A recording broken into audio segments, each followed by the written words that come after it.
जय सिया राम जी। हमारे साधना मार्ग चैनल पे आप सभी का मैं हृदय से स्वागत करता हूँ। आज मैं आपको अपने इस वीडियो के माध्यम से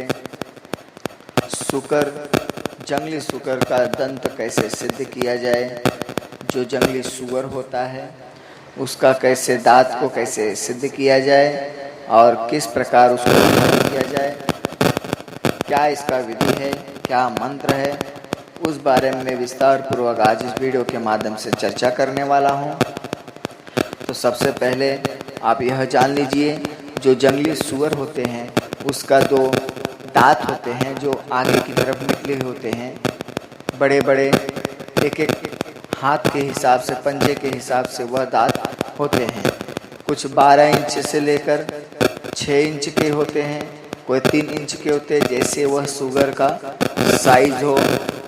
और उस सुअर को अगर अपनी मौत मिली है, वो अपनी मौत मरा है किसी भी कारण से, या वह सुअर का अचानक एक्सीडेंट हो गया हो, तभी आप इस सुअर का दांत का उपयोग कर सकते हैं।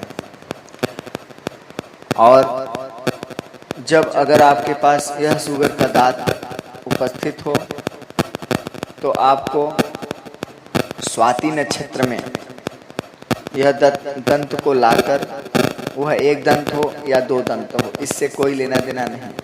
अगर एक दंत है तो आपके पास या 2 दंत हो, उस विधि को एक ही समय करना है। मैं आपको संपूर्ण नियम, विधि, विधान सब बताने वाला हूँ। तो सबसे पहले आपको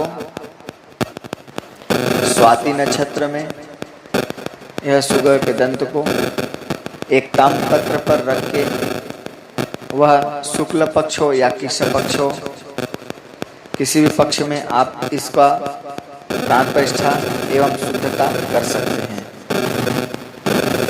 एक ताम्रपत्र पर उसको रखते हुए उसको सबसे पहले गंगा जल से स्नान कराइए। उस दंत को अच्छी तरह धो लीजिए। उससे पहले आपको स्वच्छ पानी से धोना है।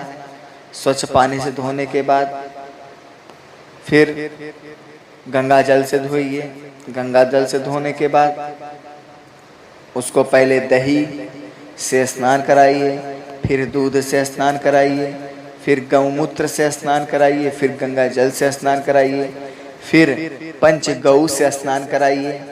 पंचगौ में आपको घी, गाय का दूध, गाय का ही घी लगेगा, गाय का ही दूध लगेगा, और उसमें थोड़ा सा गौमूत्र और गोबर और दही, यह पंचगौ मिक्स होगा। और फिर उससे आपको उसको स्नान कराना है। स्नान कराने के बाद फिर गंगा जल से तुलसी के पत्र डालकर उसे अभिषेक, फिर उसको स्नान करा के उसको फिर अच्छे स्वच्छ से धो लेना है। और लाल वस्त्र से उसको पोंछने के बाद उसके ऊपर थोड़ा सा कुमकुम और सिंदूर से उसको भर दीजिए। जो दंत के अंदर होल होगा, थोड़ा सा ऐसा गड्ढे होंगे दंत के बीचों बीच में, और चारों तरफ वो खोखले जैसे होते हैं, उसके अंदर सिंदूर और कुमकुम यह भर देना है। अगर सिंदूर कुमकुम से सर्वोत्तम चंदन का पाउडर होता है, जो चंदन लकड़ी होती है, वो लाल चंदन हो या सादा भी चंदन हो चलेगा, लेकिन उसका पाउडर होता है वो भर दें। उसके बाद उसको किसी चांदी या तम्र से यानी तांबे से आप उसको अच्छी तरह से लॉकेट की तरह बनवा लें। उसके गले में पहनने के लिए उस हिसाब से बनवा लें। बनवाने के बाद जब आप उसके अंदर चंदन या कुमकुम और सिंदूर भरे रहेंगे तो वो भरा ही रहना चाहिए, वो निकालना नहीं है। उसके बाद यह करने के बाद आपको अच्छे से ताम्रपत्र से या चांदी से उसको लॉकेट बनवा लीजिए। उसको पैक कर दीजिए जो होल था उसके अंदर, और फिर अपने पूजा कक्ष में लाइए। और एक बार आपको गंगा स्नान कराना है उसे। गंगा जल से उसको स्नान कराने के बाद उसके ऊपर अक्षत यानी चावल को एक हल्दी या कुमकुम और उससे अच्छे से रंग लें पानी डाल के चावल को। और फिर वह चावल को और गुलाब के फूल या लाल फूल कौन सा भी होना चाहिए वह मिक्स करें। कमल का भी ले सकते हैं। वह फूल और अक्षत के जरिए उस वराह दंत, जो शुगर का आप दंत लाएंगे, उस दंत के ऊपर वह चावल को फेंकना है, यानी उसके ऊपर डालना है, छिड़कना है मंत्र बोलते हुए। मंत्र इस प्रकार है, ओम ऐं ह्रीं वराह दंताय नमो नमः। इस प्रकार बोलते हुए उस चावल और फूल को, अक्षत को छोड़ना है, दंत के ऊपर, दांत के ऊपर डालना है। ऐसे ही 108 बार आपको करना है। उसके बाद उस दंत को दीपक यानी घी का दीपक जला के आरती दिखा देना है, धूप दिखा देना है, और फिर आपको अपने हाथ में लेकर अपने इष्ट देवी देवता का ध्यान करते हुए आपको इसी नक्षत्र में, स्वाति नक्षत्र होना चाहिए, स्वाति नक्षत्र में ही आपको उनको यह क्रिया करनी होगी।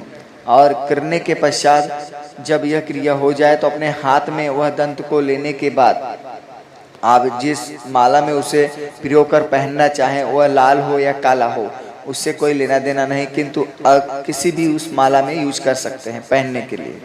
वह माला के साथ आपको अपने हाथ में लेने के बाद अपने इष्ट देवी देवता या कुल देवी देवता का ध्यान करते हुए, वराह देव का ध्यान करते हुए आपको मन ही मन में यह प्रश्न करना है कि हे वराह देव, आपके इस दंत को मैं विनय पूर्वक अपने हृदय में, अपने गले में धारण कर रहा हूँ।